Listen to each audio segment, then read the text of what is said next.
So the main point was basically now was the demolition of the El Dorado building. That is the main. That has been a that is part of the unsafe structure that is happening. That's in Panjim.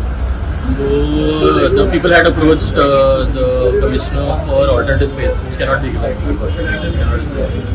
That building also has been dilapidated for quite a number of years now, threatening the safety of the occupants itself and the people that are passing by. And there are some shopkeepers in the middle lane also, between the market and the building also, that will be threatened. So we are asking them to vacate also. That is a major agenda. That and dengue cases in certain places. So that we've given health department our full cooperation. If they need anything, they can always tell us.